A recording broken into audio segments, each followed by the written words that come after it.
kiriko kiratuma ico kintu cyo catumye bategura ibintu vy'imyerekano kugira ngo bamere nk'aba karuma iyo situation. Ico naco ni ikihe turaza kukivuga. Ego rero muri weekend harabaye ahantu bita ibugesera mu Rwanda, kubera ko ubu unya si Kagame sa M23 bari mu gitutu cha Amerika, bariko bafise ubwoba bwa Amerika, bafise ubwoba bw'ingabo z'u Burundi, bafise ubwoba bw'ingabo za FARDC, bafise ingabo z'ingabo za Tanzania, bafise ubwoba mu bisanzwe, bafise ubwoba mu bisanzwe kubera ko bagiye barahabwa gasopo kenshi ntibabikora, barahabwa gasopo kenshi ntibabikora. Amakuru dufise kandi tutoyizera ijana kwijana, ariko tugomba tuyabaye nkuko twayaronse. Mu minsi iheze, mwindwi iheze, President Paul Kagame yarashoboye kubonana na Sultani Makenga, babawiri ingoma, abantu bose abakadre bagize M23 barabonana. Mugabo hariho ukuntu babonaniye mu makave bisigura ko zijyanzo zo hasi mu kuzimu, bivanye nuko ubucambere mu minsi yahera narababwiye ko M23 yahora ifise ubwirinzi bw'ikirere cyane, yaho udashobora no kubatera ibombe ngo ibashikire, cyangwa udashobora no kuduza indege drone ngo ibashikire. Mwarabonye ukuntu President Paul Kagame yagiye yigamba kenshi, yigamba avuga ati ese u Rwanda uzobutera bigenze gute. Burya ikintu cya mbere yishimira bwari ubwirinzi abanyamerika bari bamuhaye, mbese n'igihugu ca Turki hamwe n'igihugu cyo muri Israel. Ego ariko mu minsi yahera mwarabonye ko Amerika yasavye ko ubwirinzi bwose u Rwanda rwashize mu gihugu ca Kongo bubukura. Yes, mundira kandi twaramutse mwebwe mwese mudukurikirana haba mu Burundi, hanze y'u Burundi, turabaye mwaramutse namwiriwe, biravana umunsi naho aherereye. So guys, maza kutwihanganira bivanye nuko uko isanamu iza kubisa, mwatwihanganira. Gikuru ni message tugomba tubashikirize, kubera ko burya inkuru ni byiza ko tubashikiriza ikimoto bushasha kugira ngo ibagereho. Rero aho tuba turi hose, serore condition tuba turimo, ni ngombwa ko tubashikiriza amakuru kuko mukeneye byinshi kubimenya. Gikuru si sanamu nubwo kenshi biba bikenewe, ariko ntitworeka gutanga amakuru ngo kubera ko isanamu itameze neza canke iki, kuko tuba dukeneye ko message ibashikira, tuba dukeneye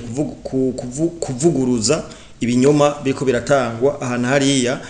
Nyabujya ibyo dukora kenshi hari abantu bifasha, hari abantu biruhura, baratwandikira bakadusanga mu makomanteri bakavuga ati nukuri kiganiro camfashije bimeze ukuntu. Neneyo mpamvu twama tuvuga ati biraryoshe ko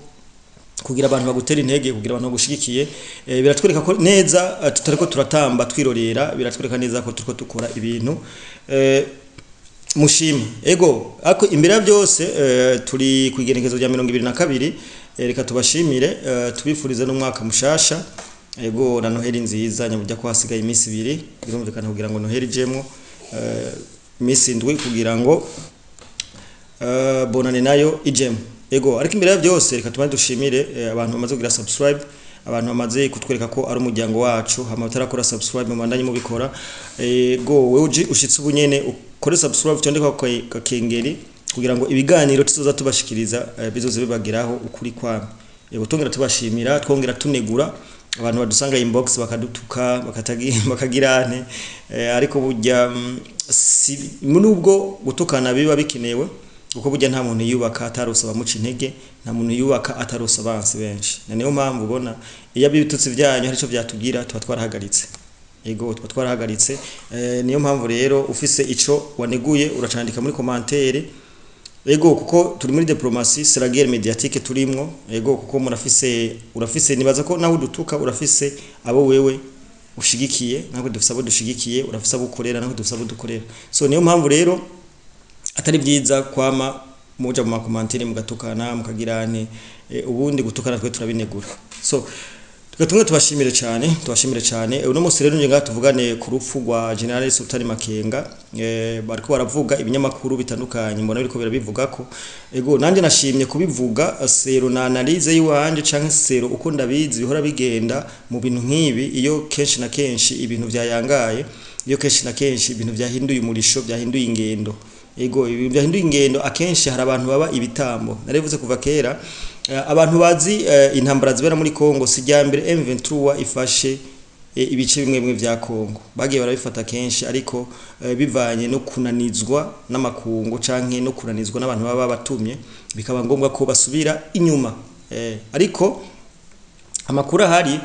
burya muri weekend c'était samedi hariko haravugwa amakuru ko aho harabaye ikintu gikomeye cyane muri M23 muze M23 urumva ko ari RDF muri rusangi hari ikintu coba carabaye kiriko kiratuma ico kintu cyo catumye bategura ibintu vy'imyerekano kugira ngo bamere nk'aba karuma iyo situation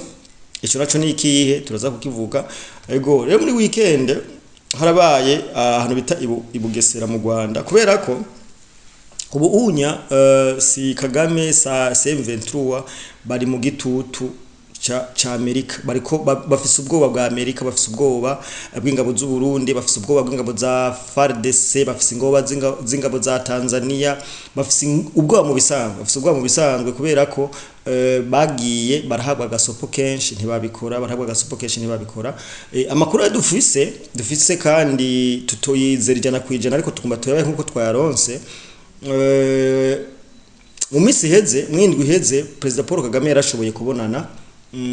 na Sultani Makenga baba Wiringoma abantu bose abakadre bagize M23 barabonana mugabo hariho ukuntu babonaniye mu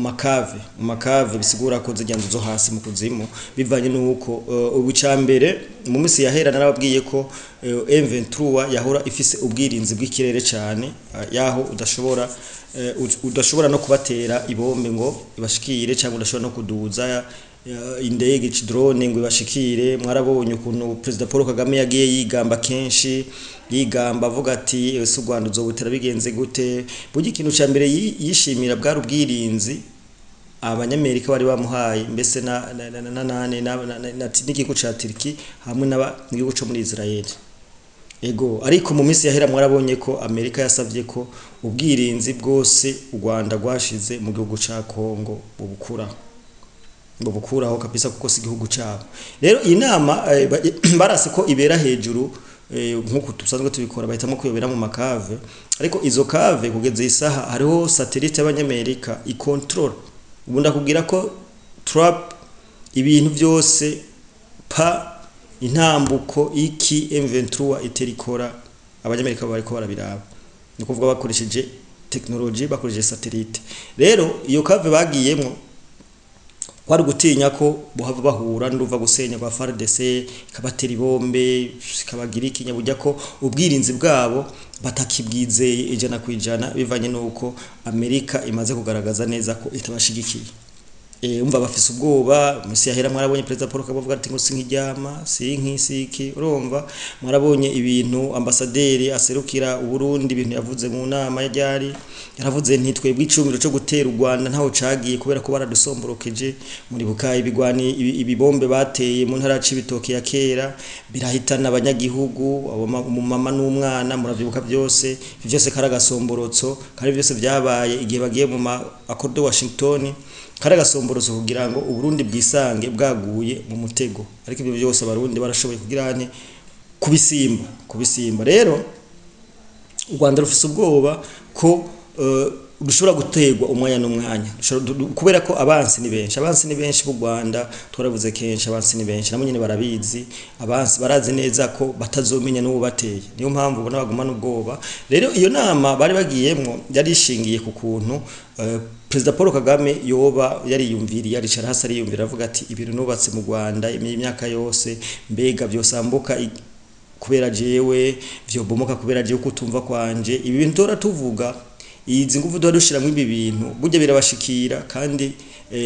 utegereza utahura neza utegereza guhinduka uri umuntu ufise ubuntu kuko twe tuvuga ngaha ibintu vy'ukuri tuvuga ibintu biba vyumvikana rero barashitse mu nama baragira inama hama President Paul Kagame hari amakuru avugwa ko yoba yabategetse ko bosubira inyuma bakava Uvira bakava Bukavuna Goma bagasubira inyuma Sultani Makenga aramubwira ati muze nijya wamudukoresha ivyo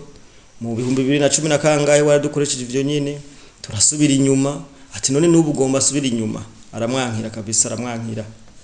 urumva bavuga ko yamwankika bya Sultani Makenga aranka aravuga ati muzehe nyimba wewe amera baguhaye warayariye uraheza twebwe ntarahera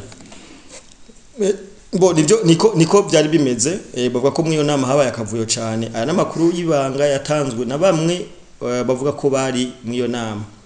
President Paul Kagame wenyine acatanga itegeko ryo kumurasa baramurasa baramwica aho niyo makuru hari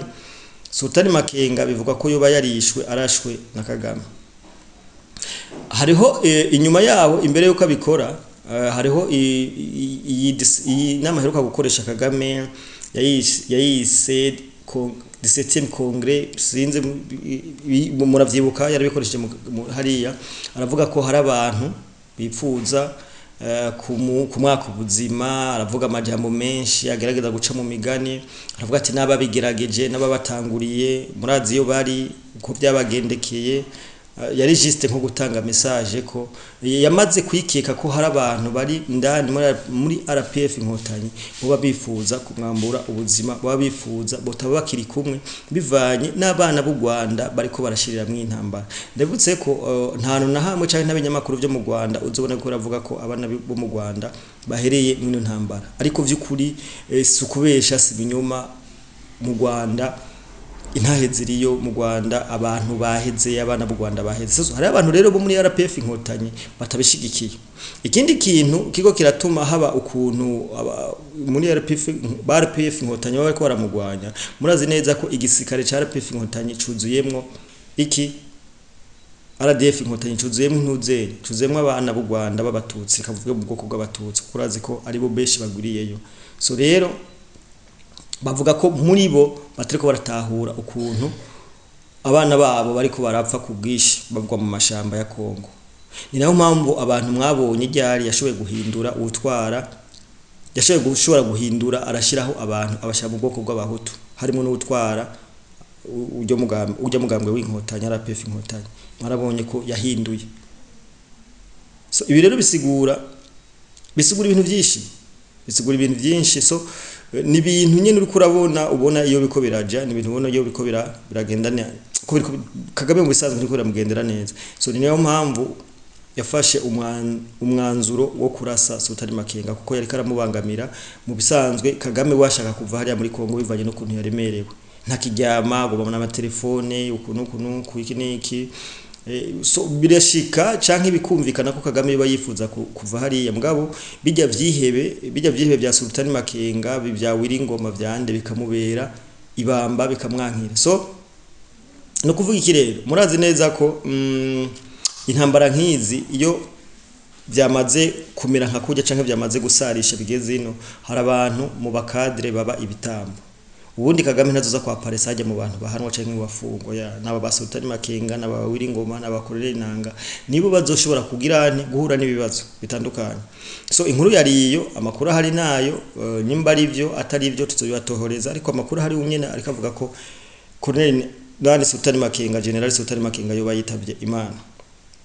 namba ari byo turamwifurije uburuhuko bwiza uburuhuko budashira kubera ko